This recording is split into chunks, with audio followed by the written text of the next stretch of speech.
Welcome to episode 205 of In Touch with iOS, the show that talks about iPhone, iPad, Apple Watch, Apple TV, and related technologies. I'm your host, Dave Ginsburg, and Jeff Gamet is here. How are you doing, Jeff?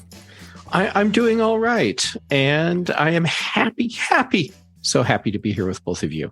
This is like a high point of the day for me. Oh, well, thank you. I agree with that as well, especially the fact that Kelly Guimont is here as well. Hi, Kelly. Thanks so much for having me back on the show, David. This is absolutely the bright spot in my day today, and it's not close.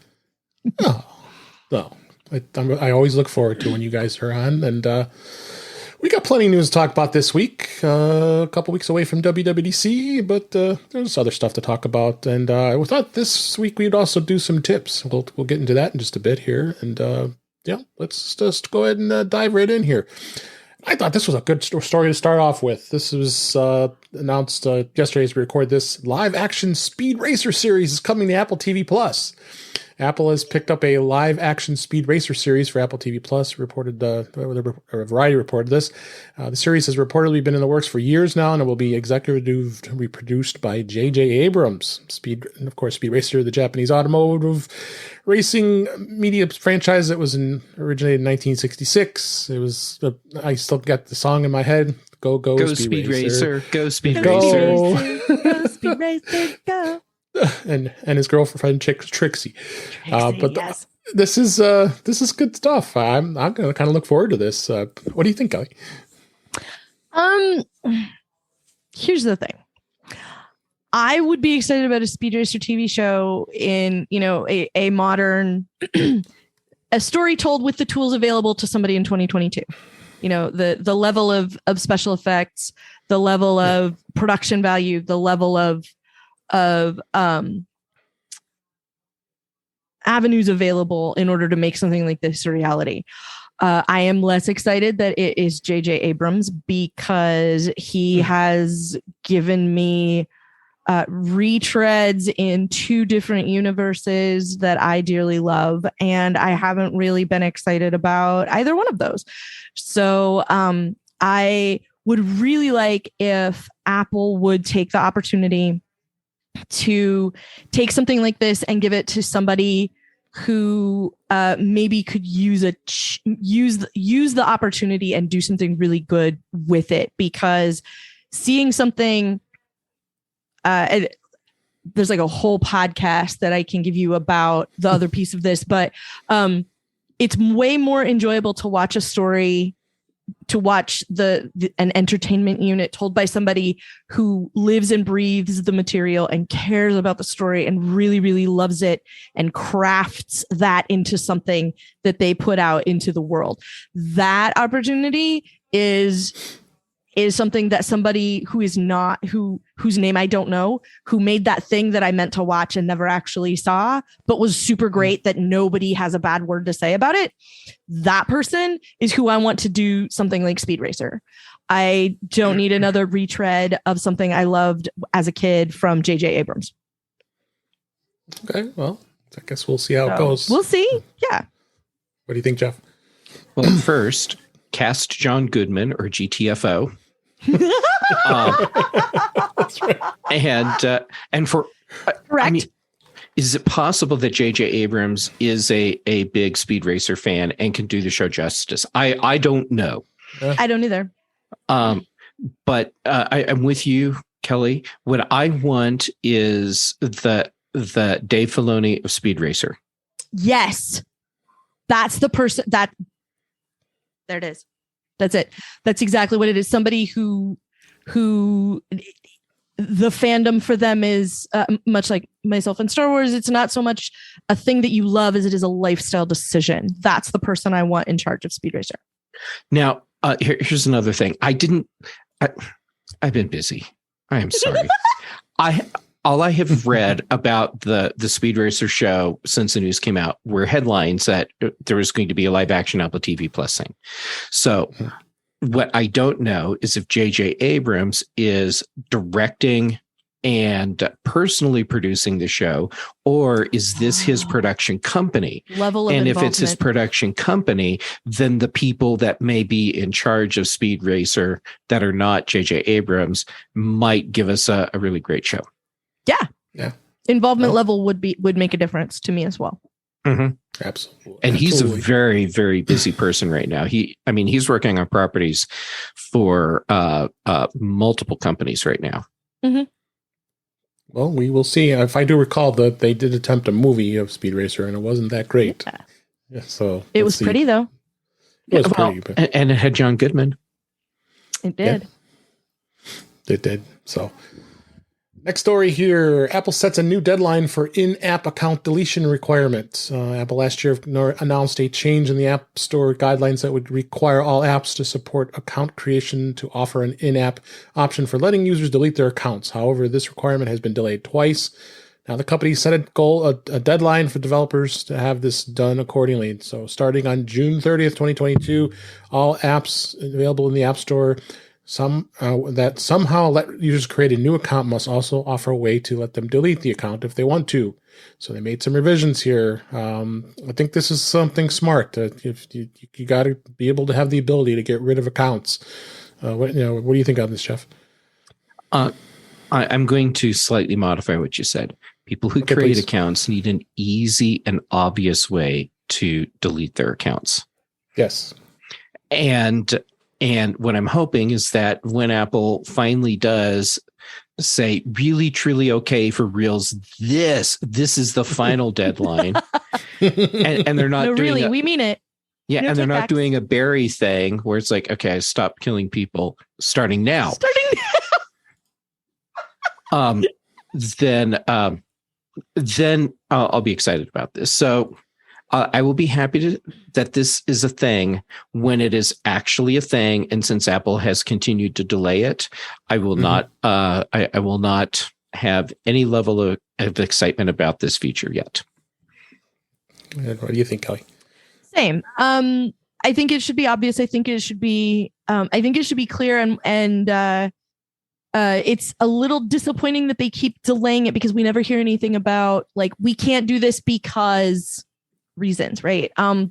So it seems like something that's really good for users, maybe not so good for developers, but good for users. And I feel like there's some very interesting optics around this is a thing that would be good for the people who use our devices and we just can't seem to get our poop in a group and get it out the door. And that's the part that is sort of frustrating to me about it. I hope it's good. And I hope that part of the requirements in this process are what happens to your data. If I delete my account, does it stick around for 30 days on your servers before it's purged? Like what's happening with it?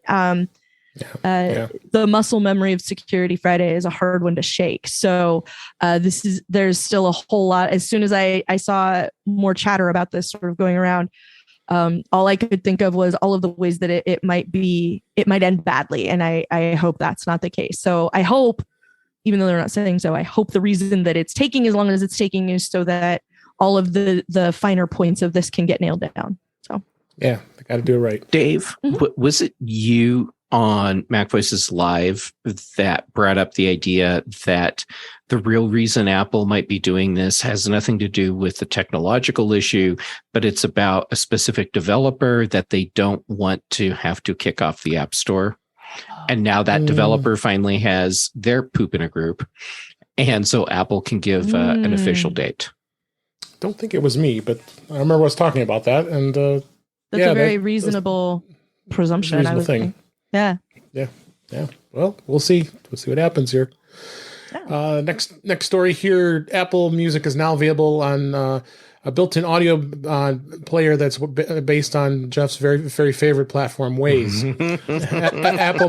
Apple Music is the latest streaming service to partner with Waze. With that, users can seamlessly integrate both services so they can keep their eyes on the road while enjoying the ride.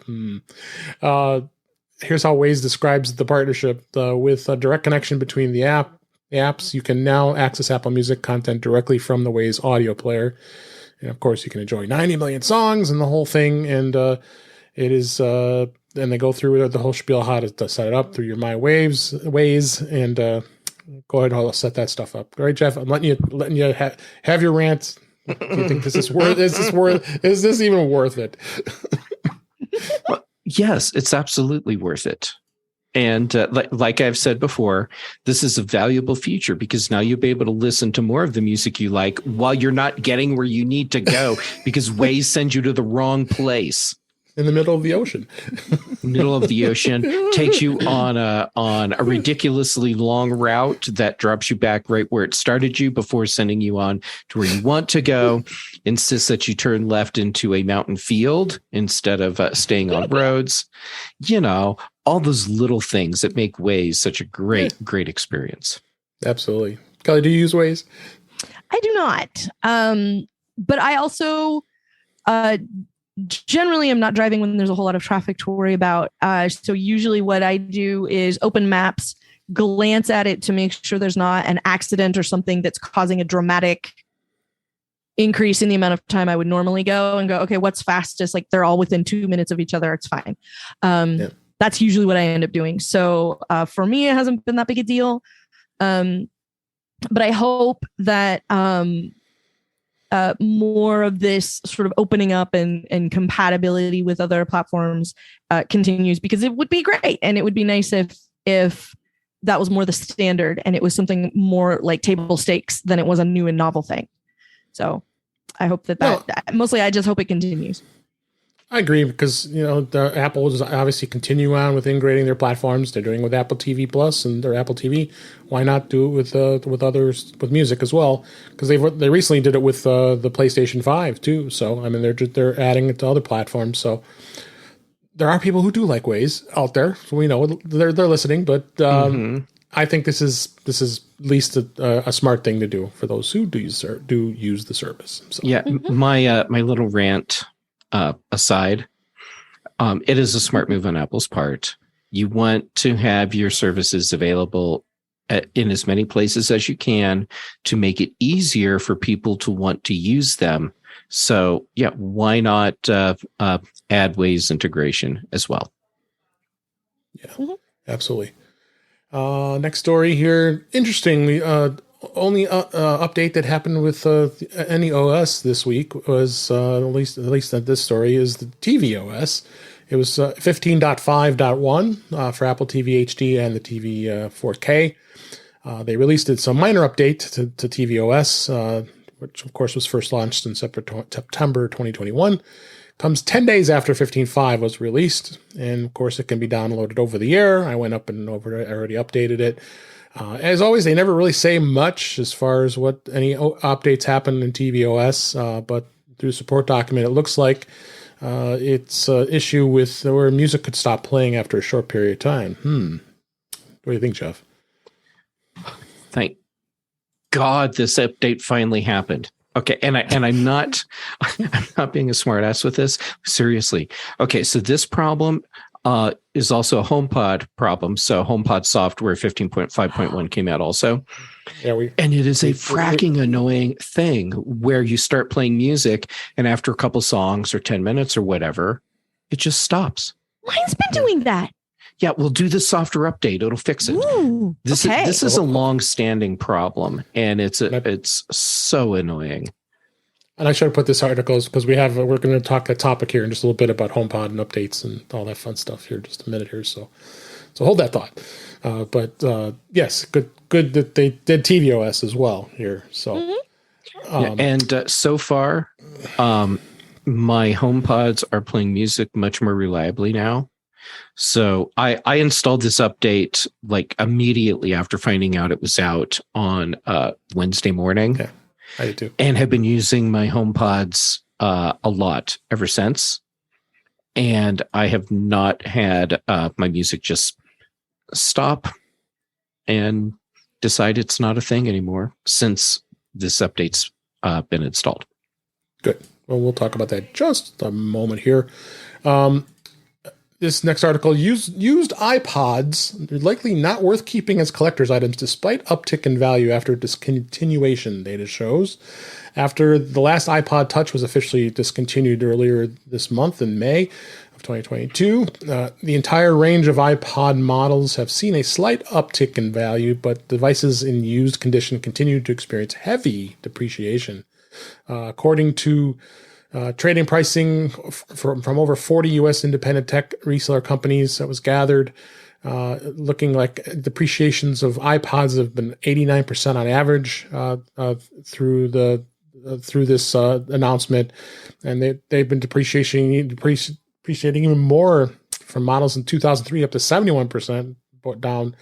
They're showing like 7th gen iPod Touches have the best resale value. Surprise, because that's the latest model.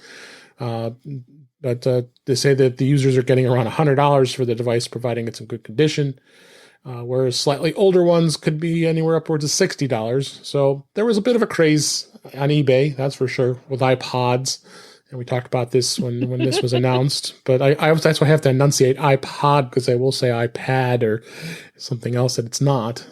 But Kelly, what do you think here? I mean, I kind of got, I don't know if you know this, but I got a little reminiscent of iPods. So and I knew I had one, so I pulled it out. I have the 1st gen iPod, and that's the 5 gig with the FireWire, and it still works. I can't believe it. Yeah, It still works. I can't reach it, but my 5th gen iPod still works. I use it regularly.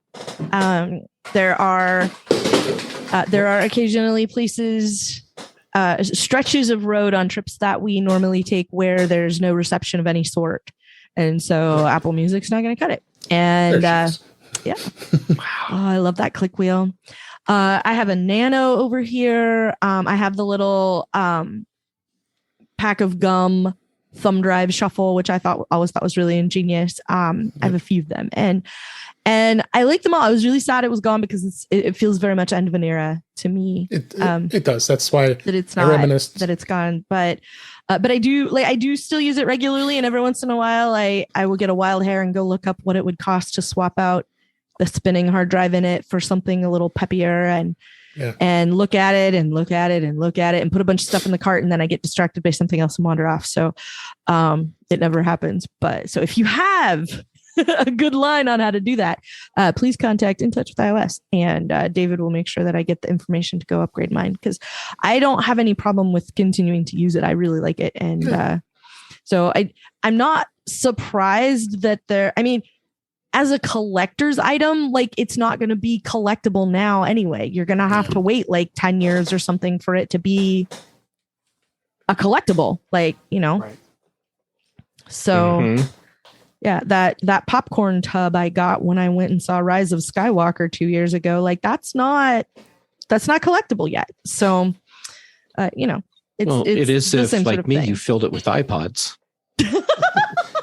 Well, not yet. I filled it with 2 more. Here, there you go. There's the 4th gen, and then there's the last gen. So they're still. These are both still working. I have a box of iPods in the closet. I am not kidding. And this iPod Touch, this is the one that has the little disc thing on it. The pop out for the pop out strap. Yes. Yeah. So this one is running iOS 9.3.4, whatever the last version of 9 was that it would run. Mm-hmm. And it's still sitting here. I haven't moved it to the box of formerly used iPods yet. But I guess it's time. But it's possible that it's pining for the fjords. Is that what you're telling us? It is. Yeah, it is. I had the 1st gen iPod Touch and sold it years ago, so that was a good one. And and App Camp for Girls was powered by the iPod Touch. Like, if it weren't for the iPod Touch, there was nothing. It wouldn't. I don't think we could have done anything, basically. Mm-hmm. So huffing around 24 of those is a thing that I did regularly for a long time. So that's my own personal sentimentality has to do with that. Being able, it was part of what powered that organization for the whole time it was an organization. So having it disappear was pretty sad to me. I get why, but I think there's a valid avenue for that, and especially because about a year ago, my stepdad was looking for an MP3 player, and in the process, we were looking at like all these different ones that take micro SD cards and all these things, and how putting music on them was going to be a giant pain in the neck and all this kind of stuff. And And I was trying to find him something that was going to be, he said he wanted to pay like maybe $50, maybe $100. So I was trying to find him something in that range that was, also from like a name of a company that I recognized and that kind of thing. And then after about 15 minutes of asking him questions and sending him links to different things, he finally went, doesn't Apple make one of these still?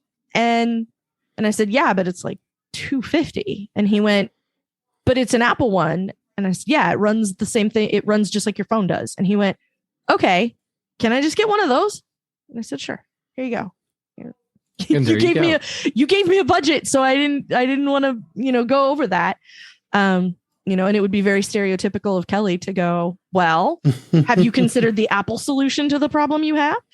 And so I was going to not go down that road. And he's super happy with it because his phone he's an iPhone 11 and it's gigantic. And sometimes when he goes on a walk and doesn't need his phone with him, then he wants to still be able to listen to music and have it like on his arm, but not have it, pull him to the left the whole time he's trying to walk around the block. So I think there's definitely an option there. I wish they had kept one of the smaller options, even if you can't go full iPod touch, like, give us the Nano with the built-in clip and the baby screen and all that, something. It would be nice. So, yeah. I'm now looking at iPods on Craigslist, and because they're so bad at filtering out. Well, apparently there are lots of cars for sale that are iPods, but I can get an Apple Hi-Fi for $75. What? Ooh. Yeah, there's someone in Boulder. Well, it's Wheat Ridge, but I mean, hey, that's not in Colorado. Bad. Yeah, and for $100, there's one in Centennial. There you go. So the best hi-fi that Steve Jobs was going to get rid of his home theater. Right. BRB, I'm hitting Craigslist. Have to check. All right. Next story here. Google Maps historic Street View imagery is now available in iOS. Google Maps Street View, which is 15 years old this week, as we record, is to celebrate. They're rolling out the ability to view historic imagery when using the service on iOS or Android. When in Street View mode, user can access the historic imagery by first tapping anywhere on the photo to see information about the location, and then selecting more dates to access its current location and historic imagery. This is kind of cool. I guess they're going to have information as far back as 2007. Hey, I think this might entice people to at least look at this. I don't know if they'll necessarily continue to use Google Maps, but yeah, Google Maps is okay too. What do you think, Jeff? I think this will be useful for some people, where I think this would be really cool. And Google has the technology to do this, yeah. I believe. Yep. Real historic photos. I want to see what the street looked like in 1897. Exactly. We see a lot of face groupers to do that, but yeah, I mean, seeing it in what it looked like in 2010. Okay, well, maybe I need to see what store was there to win a bet. I don't know. Wow, what used to be here? Like I've had that conversation myself. Yeah.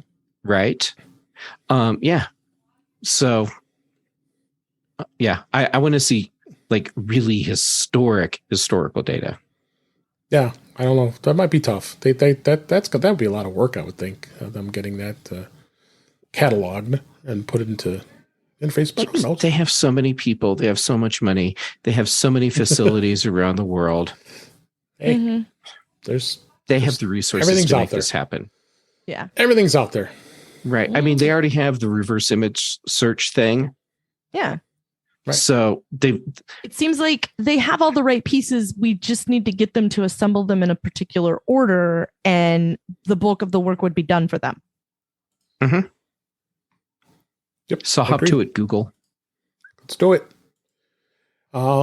This topic has been pretty hot over on social media this last day or so. The Wallet app now supports Apple account cards in iOS 15.5. Apple has appeared to have recently updated the Wallet app to allow users to add an Apple account card, which displays the Apple credit balance associated with an Apple ID. If you receive an App Store or an Apple Store gift card, for example, you can add, and it's added to your Apple account that was previously visible in the App Store and the Apple Store apps. As of today, the Apple account balance will now be added to a new card in the Wallet app. To add the card, you just open up the Wallet app under Available Cards, tap Add Apple Account, and as long as you have an Apple account balance, you'll be able to see the card. But there's a little bit of disclaimer. I know, Jeff, you've been having some discussions on social media today, the fact that those of us who have two Apple IDs, which going back many years, we were just talking about that pre-show. Now I have a .Mac account as well as you do, as well as I have a Gmail account that account associates, in my case, my purchase accounts. It won't work. You got a warning saying that it won't work. Tell people about that, Jeff. This is so stupid and so frustrating. Apple has not been able to adequately manage accounts for Apple IDs ever. No, never. And and I was thinking, I have 3 or 4 different Apple gift cards in Wallet right now. Aggregating them into a single card sounds great. So I went to set it up, and because I have a .Mac account that I'm using for part of my stuff, and then a different account that I'm using for other stuff. So, it's like broken up. One is for purchases, one is for iCloud and iCloud services. Right. You can't use this. You have to have a single Apple ID. And Apple still, after all these years, apparently is incapable of finding a way to let us merge Apple IDs, which if they could, I would be more than happy to. And it's not like, oh, they'll do it if you do a particular dance or chant something at midnight when the moon is full or it's not like there's some super secret way to do it. I know more than one person who has extensive contacts in all different facets of Apple, and not one person I know who would otherwise have the power to make something like this happen can make something like this happen. It simply doesn't exist. Now, why is a conversation for another day, but I can tell you why. Doesn't. The reason why, and this comes directly from talking with people at Apple, is because when they started with Apple IDs, that would be back with iTools. Yeah. And then they introduced the .Mac Apple IDs. These systems are not compatible. They're not, but yeah. And they have no interest in finding a way to make them blend together. Yeah. So for everyone that's hoping Apple will get around to doing this, no. Never. It's not going to happen. It's never going to happen. And it's sad. It frustrates me to no end. So I can't use the new Apple Card thing. Nor can I. It's very sad. So stupid. I look forward to mine then. Because you're smart and have a single ID. A long time ago, when they were like, yeah, if you do this, it'll never work. I had very little to, repurchase basically on the new account. And so I moved a long time ago and just stuck with it from there. I don't use I quit using the sort of the original one. And so, it's somewhere on a server collecting dust, digital dust. And that's been it. I probably could do that, because probably a lot of the apps I bought over the years on that purchase account, I have so much music, so many movies, TV shows. Right. That's the problem. And then, of course, at this point, a cajillion apps. Yeah. By the time I had to create the second Apple ID and found out I couldn't merge the two, I already had invested enough that I accepted that I had to live with multiple Apple IDs. Yep. So, same here. Okay. And then last story, but I thought this would be a great way to congratulate our friend and frequent guest of the show, Andrew Orr. He now is writing for AppleInsider, and we want to congratulate him on his new gig this week, and I'm super excited. He let us know earlier this week on Mac Voices Live, but why not discuss his first article? I found his first article, so awesome. Let's talk about it. Okay. This is on AppleInsider and authored by Andrew Orr. It's iCloud Time Machine for Mac and new airport routers pop up of the rumor mill, but hurdles abound. A questionable rumor appearing on Thursday morning claiming that Apple is working on iCloud Time Machine and a new range of airport routers. Here is a reason why Apple may or may not be pursuing the idea. The rumor is explicit about how Apple is working on this iCloud-centric time machine for Macs and new airport hardware, but the leaker in question has a good track record for future iPhone cases. He's presented a few days ago before release, but less so when discussing hardware. So it has been 4 years since the airport was discontinued, and the product itself was originally released in 2013 in that vertical tower form, which I still have below my feet here. I still haven't decommissioned yet. But there was some FCC filings on May 23rd that had apparently revived some of the rumors. The filing Apple details a device by the name of A2657. Its purpose seems to be as a network adapter of some sort. This is interesting, and he goes through and talks about the pros and cons of iCloud Time Machine and all that fun stuff. Do you guys think it's going to happen? I know it's not. I mean, we use it with our iOS devices too because it's on a network. But do you think Apple's going to make a comeback with this, Jeff? Nope. I don't think so either. I don't think so either. Really, it's Apple had the chance to move forward with their Wi-Fi device offerings a few years ago. And they could have done ultimately what Amazon did and bought Eero. Yeah. And I thought that would have been a really cool purchase for Apple to make, but it didn't happen. And unless Apple can do something that brings a unique and useful feature, functionality to this space, they're not going to do it. And this device, this rumor device, I don't see it as that game changer thing.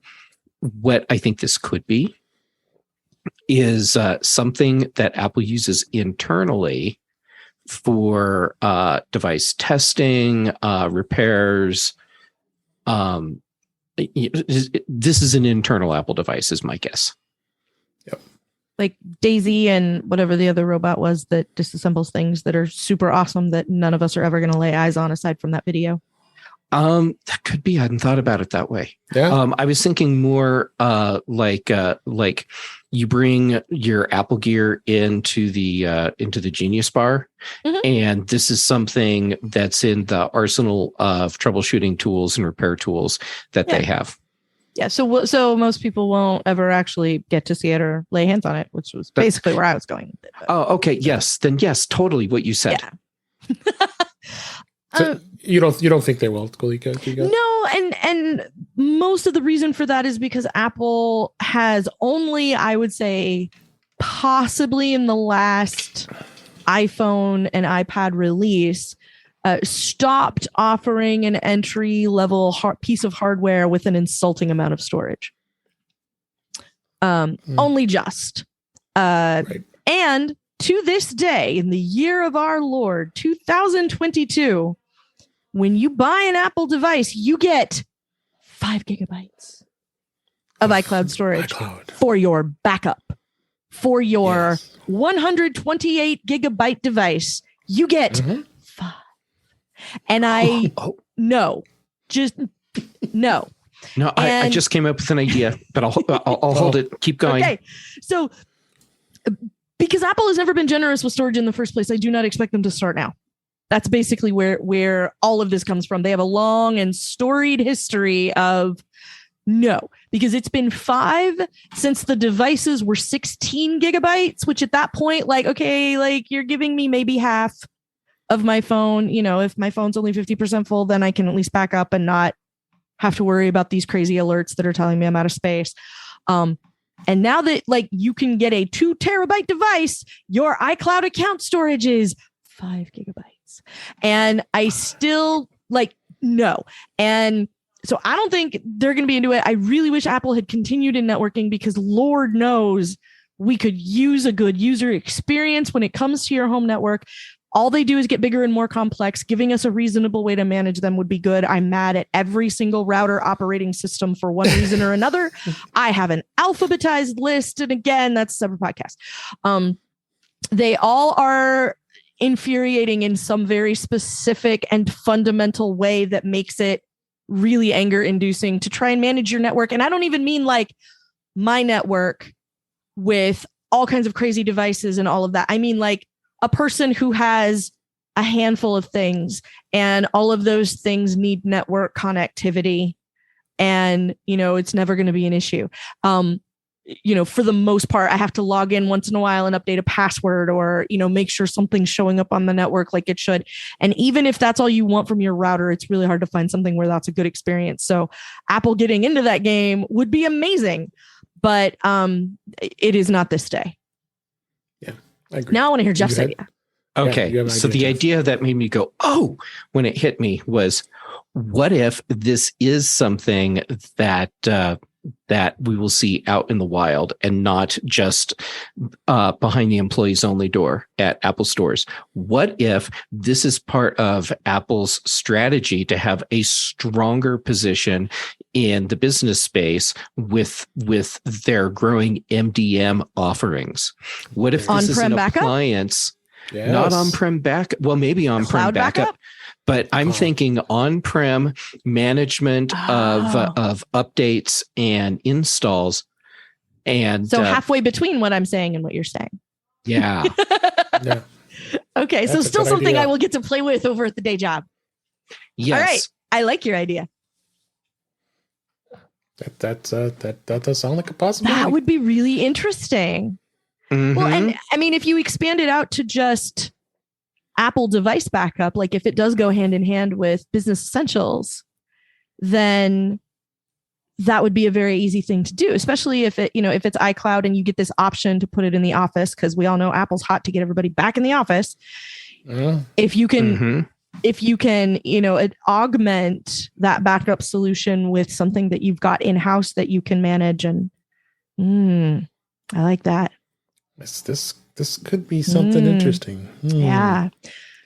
I don't want Apple to get into the NAS game, but I think there's a certain amount of appeal in the function, not the device itself necessarily, but the function that Airport Time Capsule served, in that this can be my router.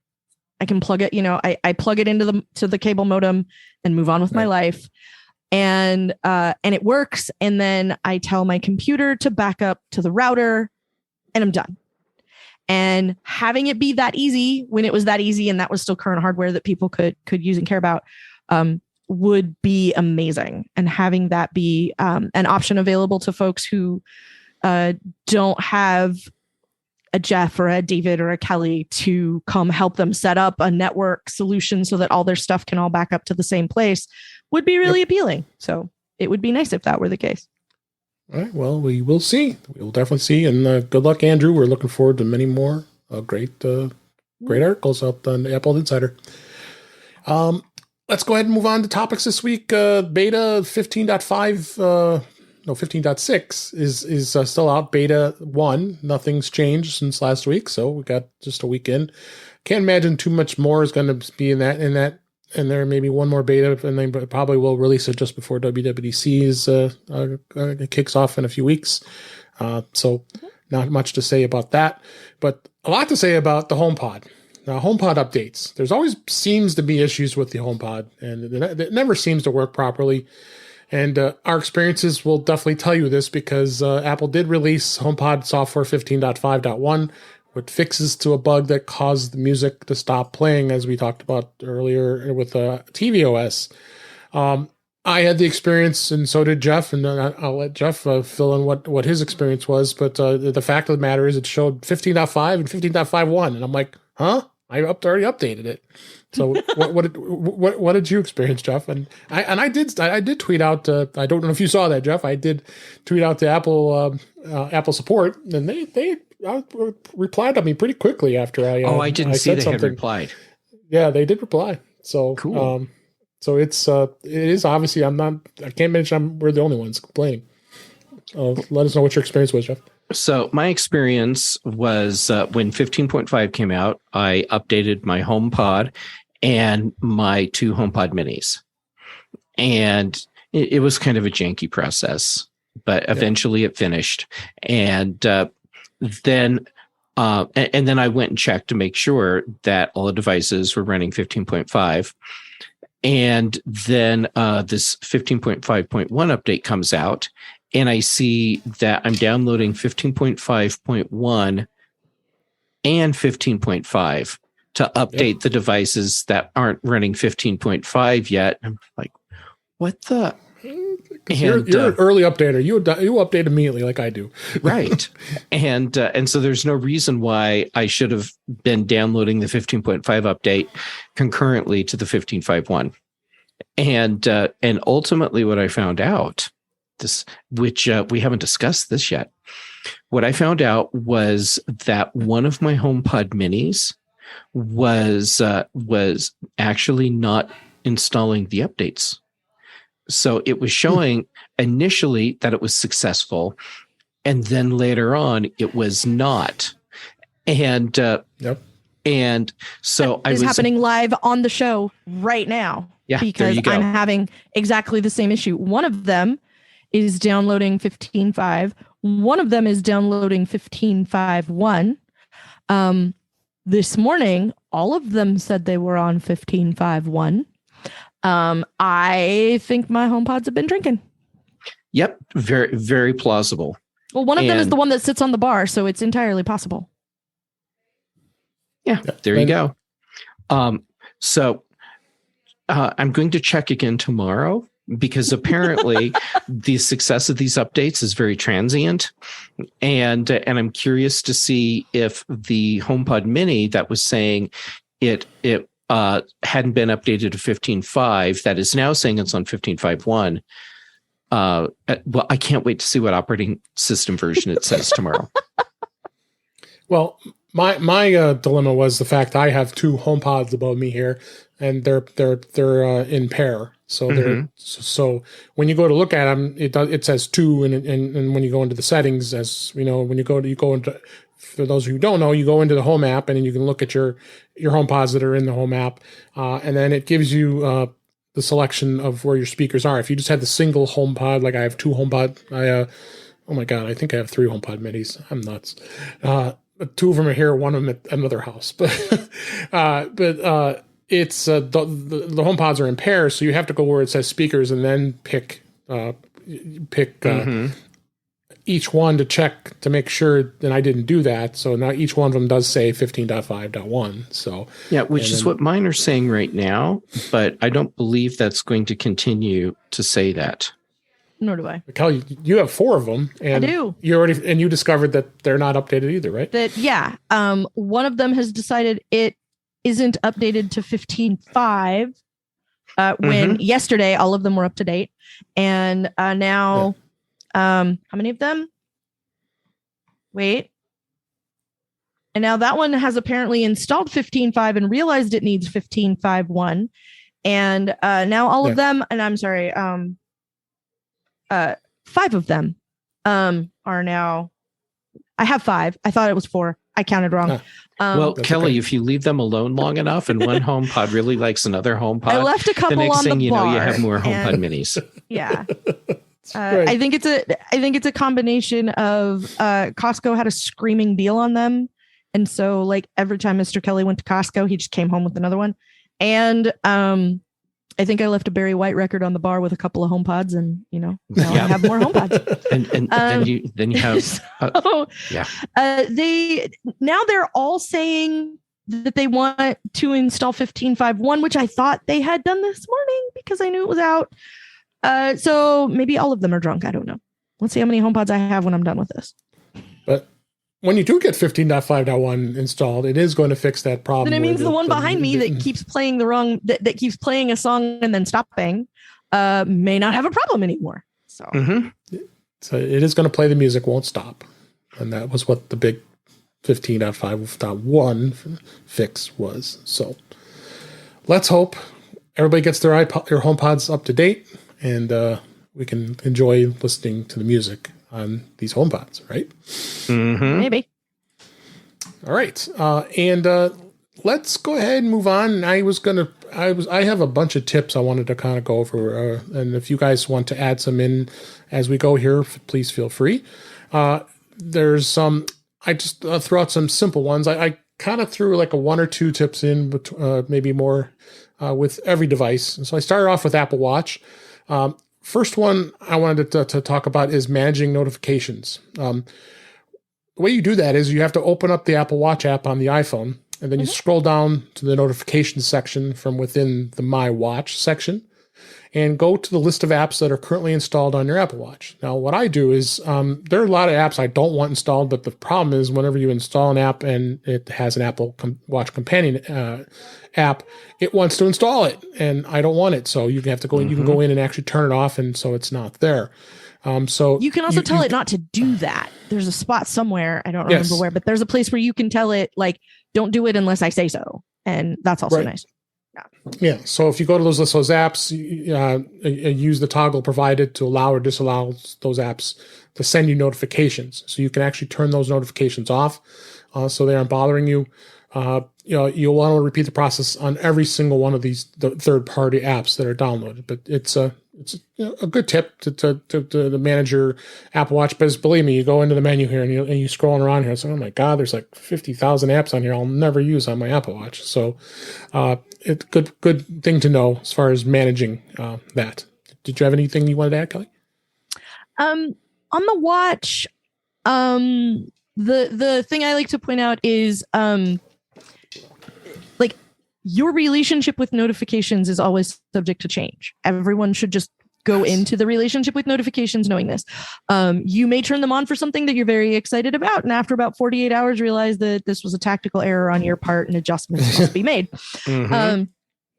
So think about for a minute, like I think there's sort of like three phases of notifications. It goes all the way to your arm. So no matter what's happening wherever you are, the one, you will always get one on your wrist.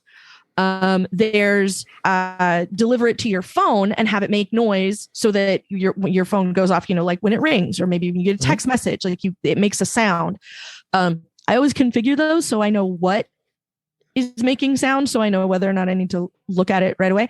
And there's deliver quietly, which I think is a feature of iOS that not nearly enough people know about or utilize. So you can have it show up in Notification Center on your lock screen and just be a thing that you look at when you have a minute to kind of scroll through that and glance at, all my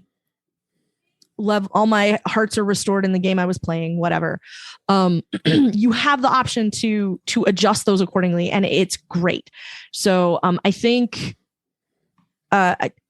they've given it some different wording in iOS 15, and I don't know that it's necessarily officially called Deliver Quietly, but also if you see them on the lock screen and there's like some notification on your lock screen that is irritating to you, right from the lock screen, you can just turn that thing off. Like, this app doesn't get to notify me of anything anymore, and be done with it. And that's super awesome. So I think part of it is just really thinking about the right avenue for whatever that notification might be. Like if it's a game, maybe it doesn't matter and you can deliver it quietly. If it's text messages, maybe there are certain people you want to have go all the way to your wrist or not, that kind of thing too. So I think spend a minute. And I think I've even talked about this with you, David, before. Spend a minute and think about what it is you're trying to do and then customize accordingly. And in a lot of cases, you have the option to customize whatever it is that you're interacting with, and notifications might be that thing.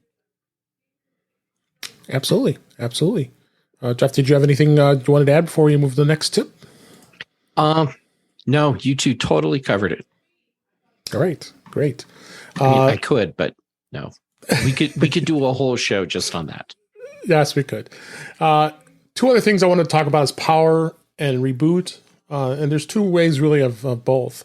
The power button, which is the power button below the digital crown, you can just tap and hold just that button for a few seconds, and it will go into it will vibrate at you, because you could cause an SOS and then call 911. So you got to be careful when you do that. So when you push that, it'll give you the option to turn the watch off completely. And it is a good thing to have to do once in a while if you had to want to turn the watch off and you're not using it. The other way of doing it is, and we know we do that on our iPhones and iPads all the time, is the hard reboot. Sometimes you may need to do that because the watch may just not be running quite right. I've done that many times. And the way to do that is you hold the digital crown and the side button together and just keep holding it until it shuts off, and then you see the Apple logo again, and then it does a reboot. And a lot of times I've done that and cleared up a lot of problems that the watch had been doing in the reasoning for that. Do you guys have anything to add on that as far as power? Oh, power, no.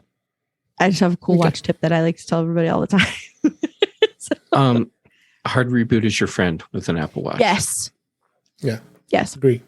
Yeah, go ahead, Kelly. If you want to add your just the Find My on it is really nice. And if you like, for the Find My phone, you can make your phone play a noise from your watch. Like if you swipe up for the control center, there's the little phone icon, and if you tap on that, it'll make your phone chime. Now, if you have a black iPhone and you have lost it in your car that has a black interior and it's nighttime, that ping isn't going to do you a lot of good. So if you tap and hold on the phone button, when it chimes, it will also flash the camera flash for you as well. And that makes it a lot easier to find that black phone in a black car in the black of night. So that one is one I always like to point out to people, and that there are options for customizing that control center, which will go along with the tip I have later. But, if you use the little flashlight feature on the watch all the time, move it up to the top. If you lose your phone a lot, move the phone button up to the top. If you don't ever use theater mode for your watch, move it down to the bottom. And if you have to scroll to it every so often when you need it, it's not a big deal. Yeah, I do that all the time. Especially I like the ring the phone, tell me where it's at. I want that front and center. Gotta be right there, and the flashlight. It's another one I use. The watch flashlight feels a little weird at first, and then it's amazing. But I go like this, and hey, try it a little, and then especially the red light. I've recently had the opportunity to go back to the movie theater occasionally, and in so doing, having the red light to be able to see, where'd my snacks go, that kind of thing. It's one of those fancy theaters where they bring you like food.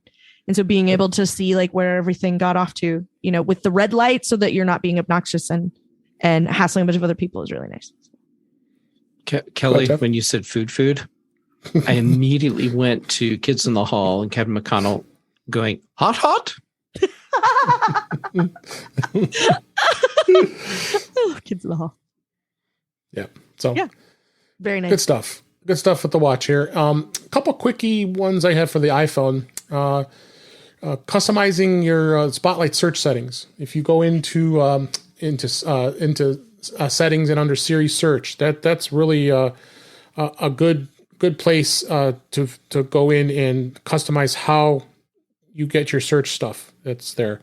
You can go in and turn things on and off. Things like showing in lock and lookup, showing in Spotlight, allowing notifications, showing when sharing, showing in App Library and Spotlight, so that comes up. And then you can get very granular in there with each app too. If you go into specific apps, you can go into an app and you can tell it. And this is probably an area for Siri and search that people don't go in very often, because you can go into your entire list of apps are in here, and you can customize it to any way you want as far as how searching can be done through Spotlight. Learn from this app is the most common thing you'll see at the very top of each app, and going through and making changes if you so want to, showing on the home screen, suggesting an app. it really is. It's a way that you actually can customize it for the way you want it to work, because you don't have to have it work the way Apple wants you to have it work. And because plenty of times things come up and it always scares me all the time. And it remembers what time of day is, and if there's a specific app I'll be using, it pops up in the search because it knows I had used it at that given time of day when I go pull it up for the first time. So it's a really great and powerful tool, and people should go in there and check that out. Again, go into settings and then Siri and search. Simple place to go, and just start exploring. You'll find that there's so many different things in there that could really customize Spotlight the way you'd like it. You guys, Kelly, do you have you customized that much at all? A little, not a ton, because most of the time I think it's fine. But also, I would say, while you're in settings, go walk through the settings for your system apps. Yep. You can make some adjustments to the camera app. You can make adjustments to messages. You can make adjustments to the phone. You know, how your phone behaves when people call you, and having, and a lot of those things are things that are improved or updated, or a whole new thing is added as part of that particular app's capabilities. And they don't ever talk about it because it's not really exciting that you can block robocallers, right? It's not really, you know, but there's intelligence behind that one. So if it's a number you've called recently and you get a call back from that number, even if it's not in your contacts, your phone will ring because you called it first. Yep. And so then you don't have to worry about missing that call. And those aren't the kind of things that Apple talks about a lot, you know, at DubDub and that sort of thing. So go poke around in there and be a settings explorer. You know, look at the system apps, walk through all of the options and accessibility, and maybe you will find something in there that is super amazing to you, or makes something really helpful. You know, to go along with Control Center on your watch.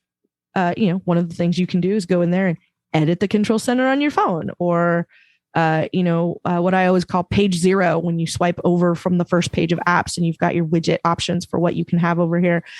You know, having that look the way you want it and have things on there that are a nice heads up display. That's also really nice.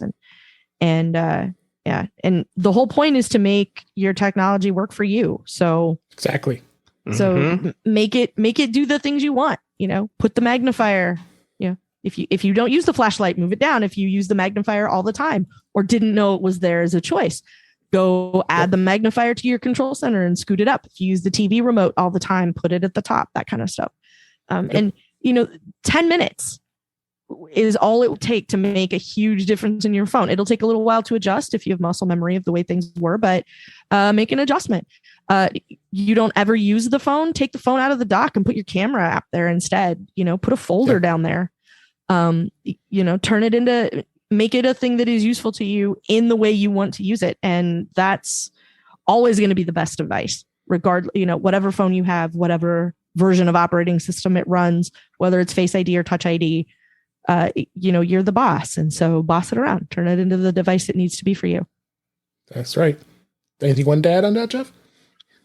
Go into notifications and spend a lot of time there and refine what's happening, because your iPhone and Apple Watch will otherwise be an information fire hose that's dumping way too much information at you all the time. So go in and turn off notifications you don't need, control how notifications are happening, and your life will be so much better.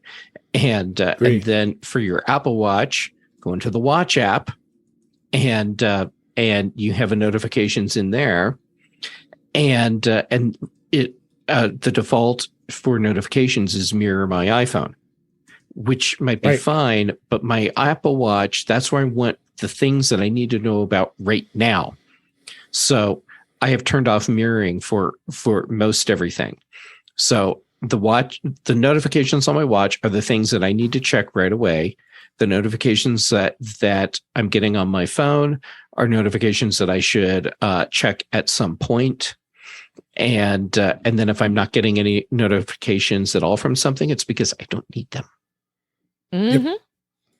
Definitely don't need them. let's go ahead and move on. These are a couple quickies and quickie tips here. Using picture-in-picture, if there's a reason you wanted to turn it off, some people may not like it coming up when you toggle into another app, but I like it. I wouldn't want to turn it off, but you can. So what you do is go into settings under general, and under picture-in-picture is listed in there, and just simple toggle on, turn off, turn on. So just take care of that. And then another useful tip here is Instagram. Those of us who are on Instagram, there is a privacy tip there for iPhone. You can turn off your activity status so your followers can't track you, because that if you don't want people tracking where you are, if you're on all the time, and they might be seeing that you're on Instagram too much, but you have control of that. So the way you do that is change this is by tapping your account icon on the bottom right, the stacks icon up at the top right, and then select settings, then go into privacy, and then select activity status. There's some toggles there to turn off your activity status.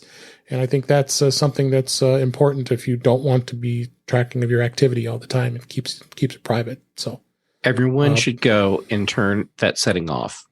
Yes. It doesn't matter who you are. Just go turn it off. It's not a setting that should even be there. I mean, it's not a feature that should even be there. So turn it off and your life will be better. Absolutely. So important to do that, because that's a very important one. Kelly added in the show notes here, Brittany Smith, our friend Brittany. She does some great videos on lots of stuff, including a lot of tips. She did a video on notifications. We'll have a link in the show notes to check that out.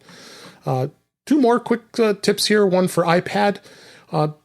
Having the ability to be able to switch to a floating keyboard. And many apps that you go in, you go into the iPad, you like to type in on the full-size keyboard, but there might be times that maybe you're in messages or something that you want a small little floating keyboard. You can do that.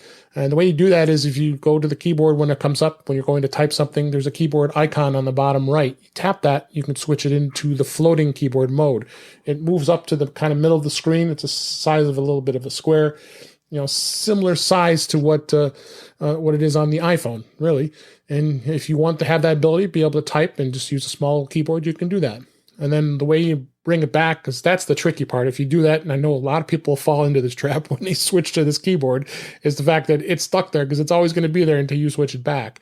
And the way you do that is you tap the space bar, it's got a line on it, you tap and hold that, and then you drag the floating keyboard all the way down to the middle of the bottom of the screen, and then it'll snap back and bring the full-size keyboard back for you. So something to check out.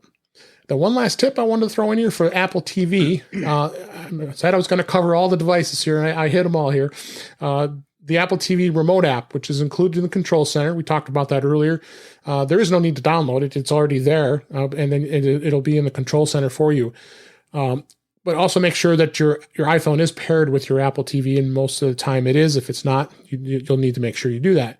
So with the Siri remote on the Apple TV, you just use that to navigate any place that asks for you to enter text. In most cases, it's you get those pesky usernames and passwords to sign into Netflix or one of your other apps, because it for some reason gets signed out, and it's such a pain. You either can use Siri and then actually talk to her and say enter this and read off your password, or what it'll do is as soon as you get to that box, you'll get a prompt that'll show up on the notification screen on your iPhone saying you want to be able to input this information. Tap that box and then go ahead and enter the information. In that case, it'd be a password. And I think it's a great way to being able to navigate, and having a remote on your iPhone. Many times, my Siri remote might have fell in the cushion somewhere, but of course I can find it because I have an AirTag attached to it. So of course you do.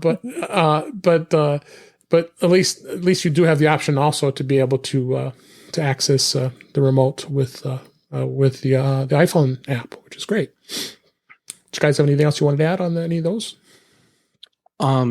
Using the remote app on your iPhone is fantastic when you have passwords to enter. Yep. Because if you're using a password manager, say like 1Password, the remote app will let you access that so you can fill in from your password manager instead of having to like copy and paste or just type yourself. Absolutely. Absolutely. Wanted to give a shout out to everybody that was in the chat tonight on youtube.com/DayG65. We had a good crowd here tonight, which was great. Some comments that were made. Brett in the chat actually talked about what we talked about, the airport time capsule. If the revival is true, I hope it enables you to make local copies of your iOS backups, and it handles putting your backups in the cloud. That would be interesting. I like that. I think that would something be a cool feature. Cool feature if they were to add that. Brett also made the comment, just as we talked here about the Apple TV remote app, the keyboard also supports password managers like 1Password. Yes, it does.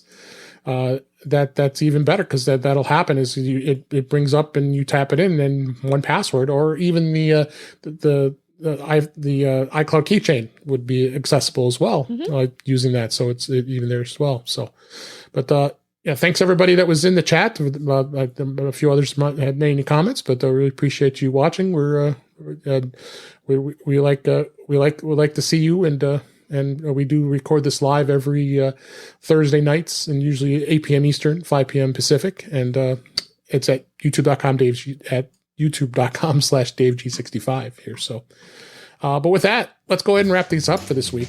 That's a wrap for this week. Please send your comments, questions, and suggestions to our email address. It's feedback@intouchwithios.com. You can follow us on Twitter @intouchwithios. Support the show. Buy me a coffee at intouchwithios.com/coffee. We'd really appreciate it. You also can become a Patreon of the show if you go to patreon.com/intouchwithios. We have 2 tiers you're available to support the show. We would really appreciate it. Make sure you like, share, and subscribe, as you're notified when we are live streaming, as I just mentioned, on our YouTube channel, which is at youtube.com/DaveG65. You can watch past shows. The live streams are recorded, as well as the audio portions of the show are available on the YouTube channel. Visit In Touch with iOS magazine on Flipboard, where many of the topics that we talked about, including the ones today, are going to be flipped into the magazine. Go back and review those articles. Let's go ahead and check that out. The link is in the show notes. You can also subscribe to the show in your favorite podcatcher, including Pocket Casts, Apple Podcasts, and many others. But better yet, go to our website at intouchwithios.com, where all the links to all the ways to listen to us are there. I am Dave Ginsburg. You can find me on Twitter at DaveG65. Jeff Gamet, as always, thanks so much for being here. Where can people find you? Well, thanks for having me back yet again. And people can find me on Twitter and Instagram, JGamet on both, youtube.com/JGamet for my videos. And Mac Voices Live here with you, The Big Show, The Mac Show. But I do want to call out the context machine for this week, because this is the episode where I tell you how to deal with having to use 2 Apple IDs that get screwed up, and then also how to deal with problems with a HomePod that just refuses to play right. And here's a big hint: it has to do with Wi-Fi. What? Okay. It does say it is a therapy session, so it is totally a therapy session for me. I have a queue. It's in queue. Gotta go and listen. So check that out too. Awesome. Thanks, Jeff. Kelly Guimont, as always, it's always great to have you back on the show. Where can people find you? You can find me over at The After Show, which is a show I do with Mike Rose, which is mostly the 2 of us generally chatting about whatever sort of crosses our minds. Whenever we can manage to record that, and that is at aftershowpodcast.com. But in a bit of breaking news, we have managed to find a way to focus ourselves on something, and that something is the television program Barry on HBO. Ooh, and so nice. We've spun up the Barry podcast, because we've spent, since season 1 of Barry was released into the world, Mike and I have adored NoHo Hank, specifically from afar.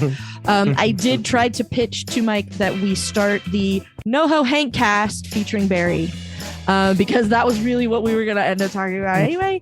And so we have started a show that is basically just us. The way we've planned it and so of course this is all subject to change, is we did an episode about season 1. We're going to do an episode about season 2, and then we're going to take season 3 2 episodes at a time. So we'll do 1 and 2 together, and then 3 and 4 together for all the episodes. And we just missed it because we recorded this last Sunday and decided that what we were going to actually call the show was Loud, Fast, and Keep Going, which is an episode title from season 1, which is basically Mike and I, if you've ever listened to the after show.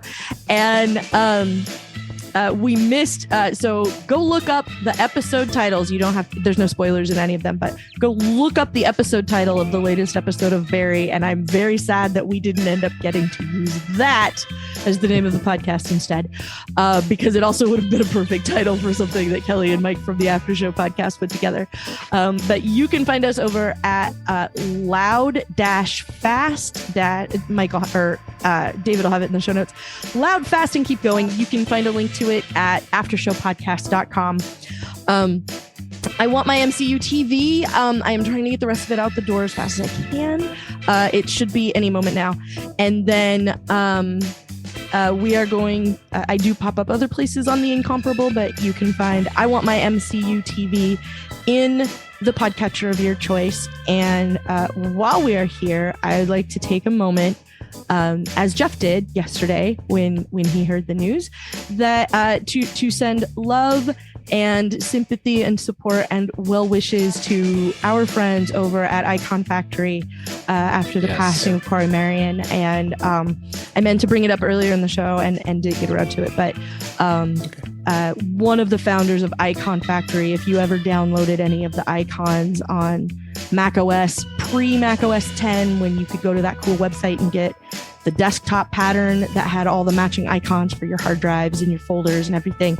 If you ever used any of those, you were probably enjoying Corey Marion's work. And he's a delightful artist, and I was always in awe of the stuff that he would put out. And he has passed. And so I'm very sad for my friends over at Icon Factory. And so Ged, Talos, Craig of Chalk Block fame,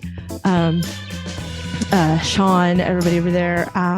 Thanks so much. Like, I appreciate all of you, and I'm thinking. Thanks for all the bits.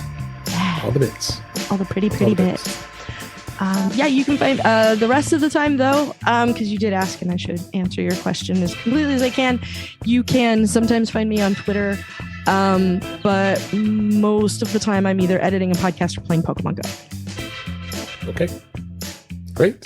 And Mike always posts pictures of Oreo cookies, and there's an Oreo Ritz cracker combo that's being released. I don't know that it's a situation, I think, at this point, because he's always kind of got an eye on whatever sort of shenanigans Oreo is up to right now, as a general rule, like Swedish fish Oreos, etc. Yeah. So he's always got like the latest shenanigan from them, and the current one I think is it's one side is an Oreo, and then there's Oreo filling, and then the other side is a Ritz. I believe so. But there's also I think that's a peanut butter layer in there. Peanut butter, okay. Yeah. Yes. So we took the Ritz thing with a middle and the Oreo with a middle and just smushed them together. That sounds horrifying. I'm against it. I mean, Ritz and peanut butter is good. This is like that popcorn that you can get that's like, David, you probably know about this, because here they call it like Chicago mix or Chicago style popcorn or something. That's Garrett's popcorn. Part caramel corn and part cheese covered popcorn. And I also morally oppose this. I like each of them individually, and I don't like them together, not even a little. I tried. It's not like I thought about it and decided no. I tried it, and it was horrible. And it is one of Mr. Kelly's favorite things to eat. And so... What a shame. It's always in my house, and I never eat any, and it never sounds good to me in any way. So, yeah. And what a shame. You just go to Oreo's website, and they're sold out.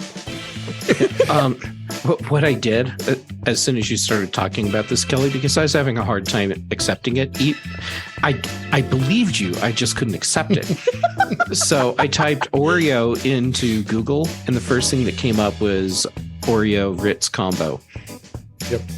Like, Anyway, Okay. thank you both for being here. You want one more thought before we wrap? All I was going to say was, if you two have decided that Instagram is not necessarily a place you want to spend a lot of time, but you like looking at nice pictures people take, you can follow me and loads of other people who take more interesting photos than me over on Glass, which is a really cool iOS app full of beautiful pictures, and also some that I took. And you can check me out over there. All right, put that in the show notes. All right, thanks everybody. Thank you both for being here. Thank you for listening. We hope you enjoyed the show. We enjoyed doing it, and we'll talk again soon.